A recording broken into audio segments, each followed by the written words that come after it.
ছোট্ট রূপা নদীর পাড়ের এক ছোট্ট গ্রামে থাকে। বয়স মাত্র ৮ বছর, কিন্তু কল্পনার দুনিয়ায় সে বিশাল। চোখে সবসময় স্বপ্নের আলো জ্বলে, আর মনে দুঃসাহসিক অভিযান করার ইচ্ছা।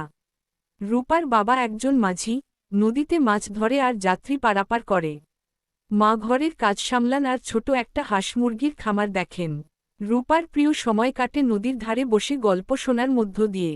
গ্রামের বুড়ো নরেন কাকা পুরনো দিনের কাহিনী বলে, যেখানে রাজকন্যা হারিয়ে যায়, বীর যোদ্ধারা সমুদ্রে পাড়ি জমায়, আর পরীদের জাদুর কাঠি দিয়ে অসম্ভবকে সম্ভব করে।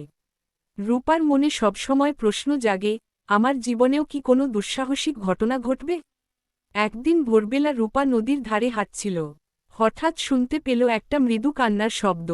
আশপাশে তাকিয়ে দেখল, একটা ছোট্ট কুকুরছানা কাদার মধ্যে আটকে আছে। রূপা দেরি না করে জুতো খুলে ছুটে গেল ওর দিকে। 2 হাতে কুকুরটাকে তুলে নিয়ে পরিষ্কার করল। কুকুরটা কাঁপছিল, চোখে ভয়। রূপা ওটাকে কোলে নিয়ে ঘরে এল।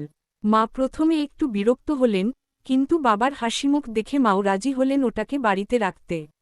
কুকুরটার নাম দেওয়া হল ছোটু। এরপর থেকে রূপার সঙ্গী হয়ে গেল ছোটু। সে যেখানে যেত, ছোটু তার পেছনে পেছনে ছুটত। কিন্তু রূপার মনে হচ্ছিল, কিছু একটা ঘটতে চলেছে। এক অজানা ডাক যেন তাকে কোথাও নিয়ে যেতে চাইছে। একদিন রাতে প্রবল ঝড় উঠল। নদীর ঢেউ ভয়ঙ্কর রূপ নিল। বাবা তখনও ফেরেননি। মা চিন্তায় অস্থির। সকাল হতেই রূপা ছুটে গেল ঘাটের দিকে। সেখানে শুনল, বাবার নৌকা মাঝনদীতে উল্টে গেছে, আর তার কোনো খোঁজ নেই। রূপা ভয় পেয়ে গেল, কিন্তু ভেঙে পড়ল না। সে ভাবল, কিছু একটা করতেই হবে।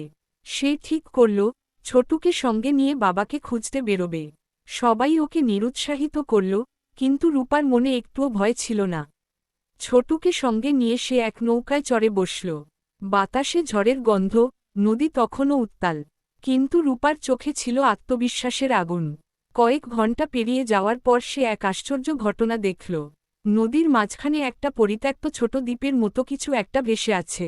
কাছাকাছি গিয়ে দেখল, ওটা একটা ডুবন্ত কাঠের টুকরো আর তার ওপরে বাবার গায়ের জামা।